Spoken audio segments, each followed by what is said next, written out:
video, the Coolplay 6 review, where I tell you the reasons why you shouldn't buy this phone.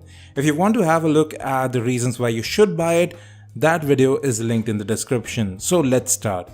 The first thing I really don't like about this phone is the software.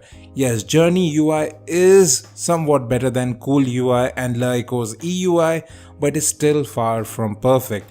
It glitches occasionally. The notification system is the real pain. That is what bothered me the most. Instead of a simple swipe to clear notifications, you have to tap to delete them. So an additional step every single time.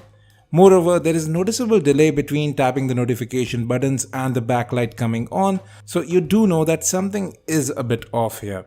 Although dual apps is a very welcome feature, the phone doesn't hog memory, there is plenty of free RAM, there is no bloat here, those are all quite welcome. But the way too colorful icons, the multitasking tray, those do look a bit bloated and they do need to go. Although there is no stutter in the launcher, it does sometimes get bogged down as well. It's a good first attempt, no doubt, but it definitely needs refinement. Now strangely, one thing that I found this phone is really not that great at is gaming.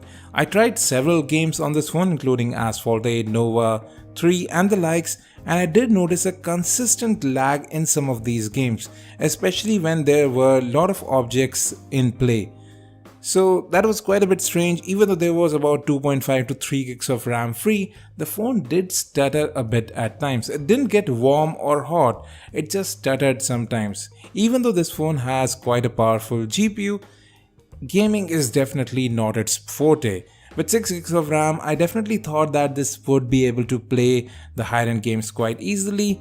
But yeah, consistent frame drops and not exactly lag-free gaming is what you would get with the Coolplay 6. Another thing that bothers most people about this phone is the design. It's not everybody's cup of tea. The design is quite a bit outdated. The bezels around the display look really atrocious, especially on the gold variant. If you can wait for the black one, I presume that is going to look a lot better.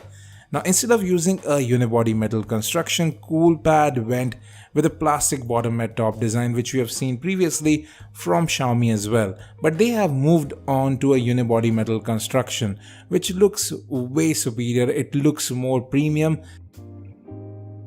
So again, this phone does feel dated in that aspect as well. Although the phone does feel very good to hold, don't get me wrong there, the flat front does make the display more susceptible to damage. You do get a screen guard within the box which can help in that aspect. Now the biggest letdown of this phone are definitely those cameras. They are simply mediocre. The portrait or SLR mode requires a lot of work, it cannot detect edges properly and makes images turn out way softer. And moreover, as soon as it starts to get a bit dark, the camera simply fails. The SLR mode doesn't work well there at all.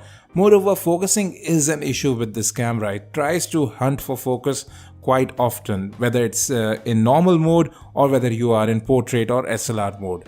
The single camera, everything looks